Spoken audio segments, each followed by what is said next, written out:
Hi, welcome back to Story Time, Chapter 14, Deep Freeze.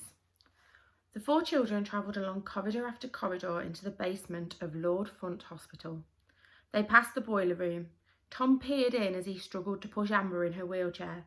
Inside was a giant water tank the size of a swimming pool. Coming in and out of the tank were huge copper pipes which rattled and hissed away. Next, the children passed a dark, dank storeroom. Again, Tom peered in. It seemed to be full of nothing more than old junk. A ripped hospital mattress was lying on the floor. The gang pressed on. Finally, a sign ahead of them read Deep Freeze. "Here we are," announced Amber. Tom was only wearing his pink frilly nightdress. "You're joking," he exclaimed.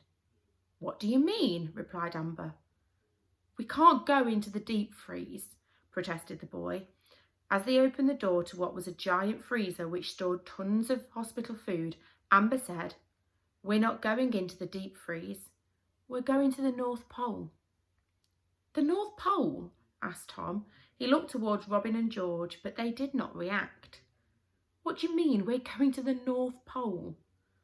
"It's always been my dream to be the very first girl to go to the North Pole," said Amber. "As soon as I am out of hospital, I'm going to be a world-famous explorer. I'm going to be the first girl to reach the South Pole too. I want to sail solo around the world. I want to climb the highest mountain, dive down to the very bottom of the sea. I want to have adventures beyond your wildest dreams." Tom stood silently listening, wishing he could dream this big. He had always been quiet and even rather timid at school. Tom never wanted to stand out. Now the boy was being asked to reveal his big dream, and to his shame he realised he didn't even have one. Then Tom asked, "Were you exploring when you broke your arms and legs?"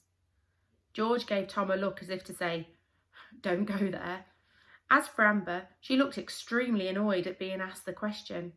"If you must know," she began, "it was a mountain climbing accident."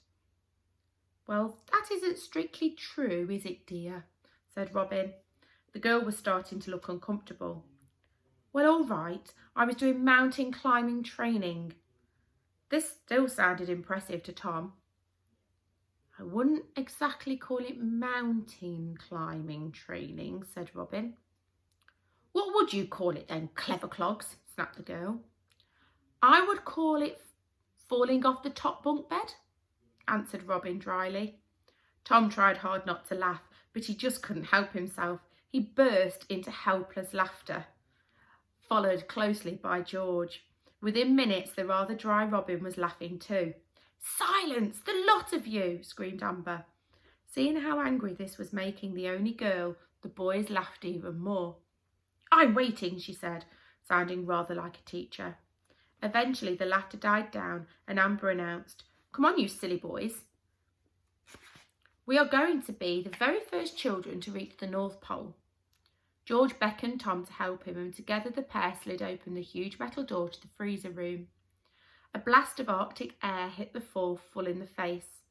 As the cold air met the warm air, a white mist was formed. At first this mist covered everything. Slowly it cleared, and at last the children saw the most magnificent sight. See you again soon. Bye.